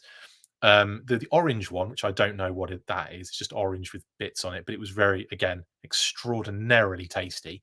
And that other Ghostbusters one, which had like a filling as well, and it had this like edible Ghostbusters logo on it as well, which was great. Anyway, one of each of them. So I had 3 to-go boxes. Okay, 3 bagels, 2 for donuts, and then Suzanne, who was there, lovely person, she filled the other to-go box with little donuts and other little sweets, and so it was great. And then I also stole water and a Coke on the way home as well, so it was brilliant. And I got to eat not all of it. I ate the savory stuff on the way home, and then brought the donuts back for Kate and I to enjoy, which was lovely stuff. Kate enjoyed them too. Anyway, that was donuts. I'll just finish on this before we get to MCM Comic Con. I left the building having done all of my due diligence, filming, photography, chats, and then ended up walking to Penn Station or Moynihan Terminal, where I get the train to, Rhode Island or Providence. So as I'm getting towards the terminal, I'm walking towards the doors, right? Now, Penn Station, Moynihan, massive. You could pick a door, right? Which I did. And I'm heading towards one of the doors because some other people are going in that door, and I thought, I'll go into this one. As I'm walking to the door, I get to the door to the handle, and someone's coming the other way. So I open the door for them. And as they walk out, I look at them and I go, hi, because I recognize them. It was my vet. What? So I bumped into my vet, who, not my vet, as in I suppose the vet that we go to, or used to go to.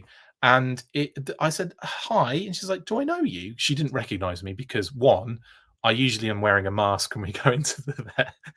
And 2, it took a few moments and she was like, oh my God. And then we were like, what?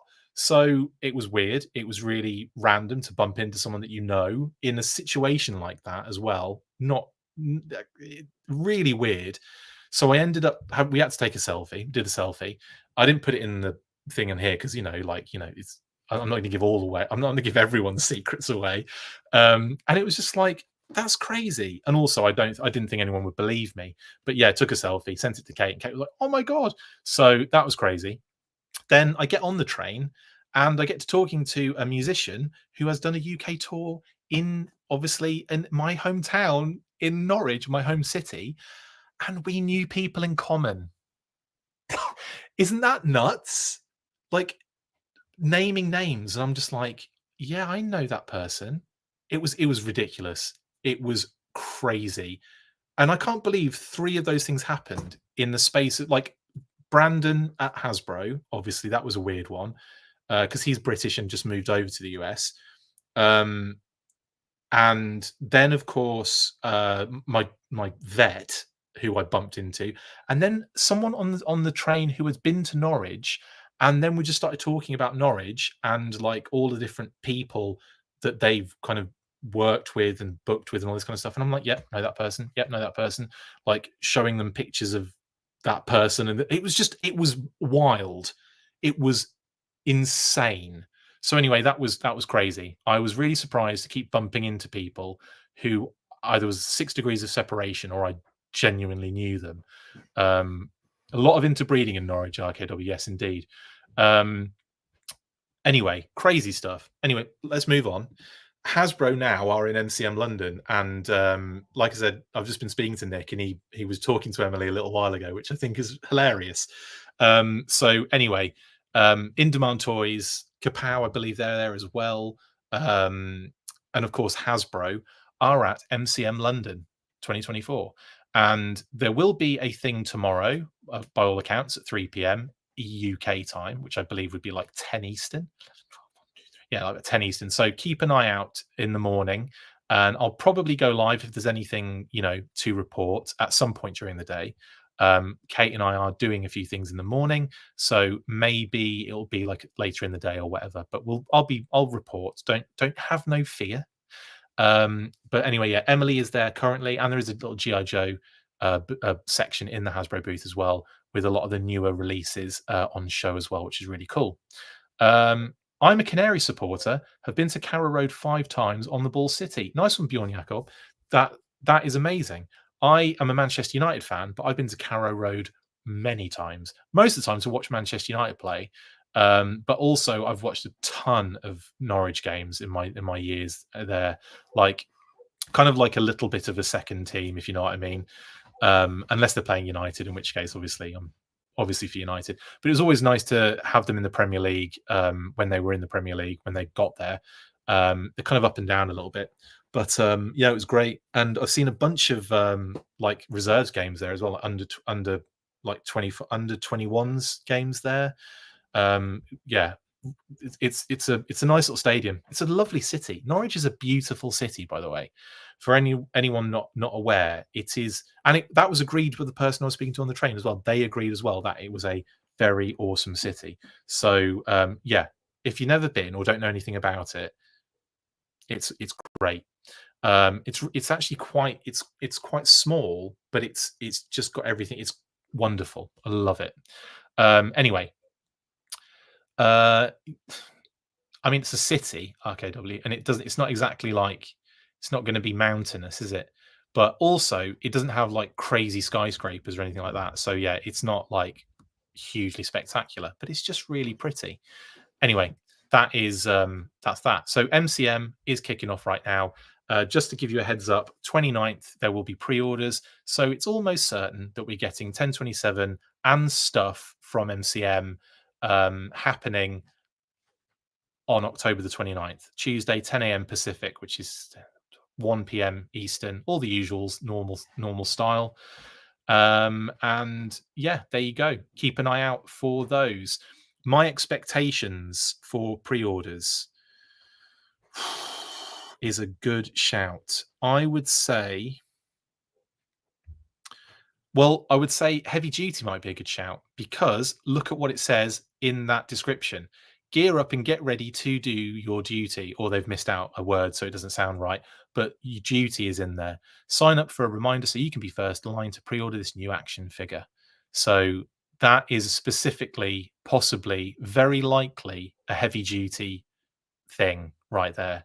So there's a good shout that we might be getting heavy duty this weekend. When Mike Walker was the manager and we had Sutton and Eadie, was the time to be a Norwich fan. Love the city. Mate, I sat behind Darren Eadie in the cinema. I then tweeted about it, jokingly said, I just sat behind Darren Eadie in the cinema, and he responded to that. I didn't even at him. He was just searching for his own name, I imagine, or someone sent it to him. But he responded to that saying, I thought I felt someone touching my hair. It was the funniest tweet interaction I've ever had with any footballer, I've got to say. Probably the only interaction I've had with a footballer, a professional one. But yeah, that was hilarious. What else? Yeah, cool. Alan Partridge on the radio, indeed, diecast. Claw or Porta Potty is a good shout, Zed. Yeah, the Claw. I mean, Nemesis Immortal, the Claw, the Cobra Defense Perimeter, seeing as we've got, like, images of it, kind of promo images being shown off as well. I could see any of those really kind of also showing up, but I think heavy duty is a good shout based on this Entertainment Earth drop zone thing.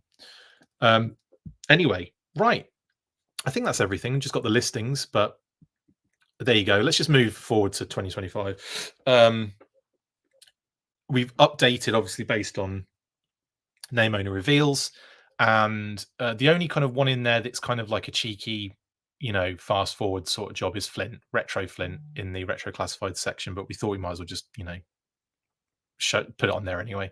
But anyway, that is what we know so far, and that's pretty much everything.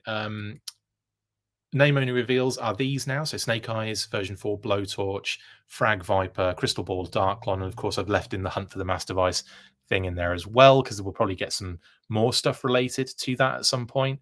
And then digital renders I've updated as well. So we've got Law and Order, Heavy Duty, Footloose, Snake Eyes with Polar Bear, Legacy Firefighter, Cobra Defense Perimeter, and the Claw. And who knows, I might be updating this again very soon based on what we might be getting this weekend.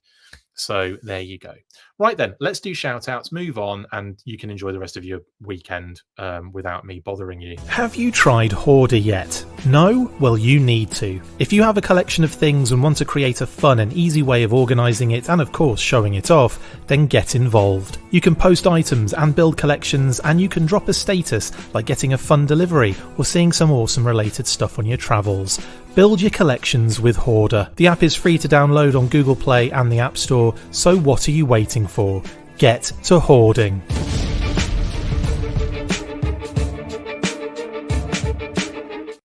Right then, let's talk shout-outs. So starting with Pat, who couldn't be with me today, obviously, unfortunately, but Pat and Phil of Articulated Points, check out their channel in the description below, please, and thank you. They are posting tomorrow afternoon. It is the part 3 of the Eco Warriors episode with Chris Murray. So I'm looking forward to that, even though obviously I've seen most of it. I've watched them all again because they're just so interesting. Man, the last episode with that whole launcher animation that Pat did was incredible. Anyway, check out Articulated Points. Eco Warriors Part 3 is going up tomorrow afternoon. Then also shout out to Brian Sauer, of course, all of our amazing graphics that you see surrounding us at the moment. They'll be changing soon because we're going from this theme to another theme very shortly. But we also, in relation to Brian, is Assembly Required, which he runs under the Codename Iowa banner. Now, that is an in-person convention that is kicking off on the 8th and 9th of November. That is so close now. We're 2 weeks away. I'm getting scared. It's obviously Iron Grenadiers related. So yeah, expect some cool stuff. Now we're going to be going to that one, so I'm very excited. Cannot wait to start. Well, I should be starting to prep that as we speak now, because obviously that also is going to mean another week of not having a weekly. I'm not sure what we're going to do for that. I might have, maybe Pat and I could do something live together. We'll have to see how that works. To be honest, though, in the past, it's easier that we just don't do a weekly and just post stuff as normal. Post other things, from the show, because it might be a bit difficult, that one, for me to get an episode out, even to do it on a Friday, because I'll be, traveling and all that kind of stuff. It's going to be difficult. So probably nothing that week, but that's 2 weeks away. So at least we'll get Pat beforehand. And who knows, we might have a change of theme by then. I still don't know what to do. I'm guessing I'm doing some sort of midweek freakly this week, but it's going to be on top of an actual weekly. Like I want to call it a freakly because that makes sense, but it also won't be happening on a weekly. It won't be happening on a day that we do weekly. So I'm going to work this out. This is you're getting like an insight into how I have to think about all this crap and never actually come up with any ideas properly. Anyway, can't wait. Really excited to do the con. Also, Skeletron have been shipping out their Jungle Wolf Trooper 4-inch figures. And again, like in terms of the cadence of release and what we're getting in hand, we're getting closer and closer to the Robo Skulls, and I'm so friggin' excited. But this figure came in recently. It's a beauty, and I just wanted to show you guys. If you might already have been getting them yourselves as well, but this is an absolutely gorgeous figure, and yeah, I love it. So I can't wait for the 6-inch stuff, for the actual vehicles themselves. Oh my god, it's going to be crazy. There's still so many cool things to come from Skeletron and the RoboSkull Mark II. Like, oh, it's so awesome. And again, look at that artwork. Gorgeous artwork. They just, honestly, Ben, Mark, everyone involved, you guys are the best, and I love you very much. You know that. And I can't wait to see you guys at AR. Skeletron will be there, and they will have, let's talk about Brian Hickey and Total Toy Books, with the obviously in-hand Battle Action Force Deluxe Treasury Editions. Skeletron will have some in hand to show you guys, so you can kind of see them, look at them, the kind of like pre-production samples of them, basically. But honestly, I had a great little interview with Brian on Thursday, so you guys can check that out if you want, if you haven't already watched it. And we go into a lot of detail. Brian has the books in hand, so we get to see them in hand, and we get to look at some nice little images of all the books and all that kind of stuff as well. So you can check that out after this episode is done. And also, just to remind you, the Deluxe Treasury editions are up for pre-order. Links in the description on Total Toy Books for the 25% discount, or you can order them through previews through your local comic book store as well if you want to. Brilliant stuff. Right then, next up is I've been doing some unboxings. So the unboxings are back. If you guys like those, you can check those out. I've done Falcon and Quarrel recently, and Starduster, and any other newies I get in the next couple of weeks, I'll be doing as well. And of course, the Dragonfly is on its way, so I think that's going to be some sort of monumental unboxing as well, like I did with the His Tank. We'll probably do a bigger studio shot of that one because it's going to be a big one, isn't it? And that was fun last time. That was fun doing the His Tank. I'll do that again anyway. Right. Anywho, on top of that, you can check out my Hasbro Press Breakfast with Tony interview as well. That is on all the platforms, including YouTube. If you want to get a bit more information as to what we discussed previously on the old other bits we were talking about. And that's pretty much everything. Thank you very much, guys, for joining me for the Full Force Weekly. I don't know what we're doing for the Halloween thing. I have all the graphics and all that kind of stuff, but it's called a Freakly. And I like that. I think it's quite fun. I've got to play on words. So I might have to do something different midweek. Maybe it's a mid-Freakly. And that's easy to fix. I can just write mid with pencil and crayon in front of the Freakly bit. I think it'll just be a mid-Freakly. What do you reckon? Should we do that? Okay, let's do a Halloween special mid-Freakly. It's all been worked out. I know what I'm talking about. I'll see you then. Well, I'll see you before that. I'll see you tomorrow probably for a burst about what's happening at MCM. 1027 is happening this weekend. There'll obviously be a reaction to 1027. And then I'll probably see you in the week. No doubt. No doubt. Have a great rest of your week, everybody. Thank you for joining me. I hope you've had a good time. Stay fresh, cheese bags. And as always, after 3, you know what to do. 1, 2, 3. Full force. Laters.